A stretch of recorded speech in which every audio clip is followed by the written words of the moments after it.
Kita buka dengan informasi pertama, saudara. Sejumlah bantuan terus mengalir dari berbagai kalangan untuk masyarakat yang terkena dampak COVID-19.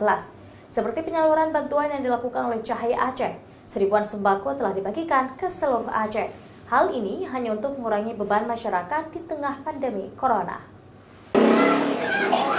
Bantuan sembako di tengah pandemi COVID-19 terus mengalir dari berbagai kalangan untuk warga.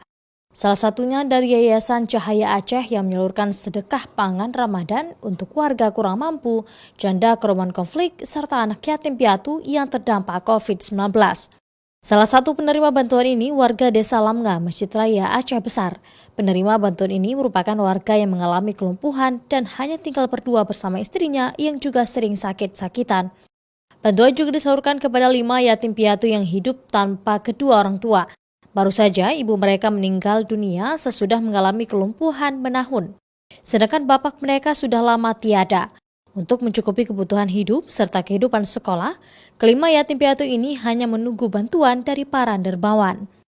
Bantuan sembako yang disalurkan ini merupakan sumbangan secara sukarela yang berasal dari warganet. Sekarang sudah tersebar, kita bagi sedekah Cahaya Aceh sudah di 16 kabupaten dan akan terus bergulir sampai insya Allah seluruh Aceh. Walaupun sedikit-sedikit dikumpulkan, yang penerimanya adalah kaum duafa, anak yatim, kaum disabilitas, dan yang ekonominya rentan terhadap COVID-19 ini. Kalau kakak umur 10 bulan, kalau saya sendiri tahun 1998 mulai sakit. Tapi tahun 2001 udah sembuh. Kemudian sakit lagi baru sebulan yang lalu. Bantuan yang berisi bahan pokok seperti beras, telur, sirup, gula, susu, roti, serta minyak goreng ini disalurkan ke seluruh Aceh. Cahaya Aceh merencanakan akan terus menyalurkan sedekah pangan selama bulan suci Ramadan.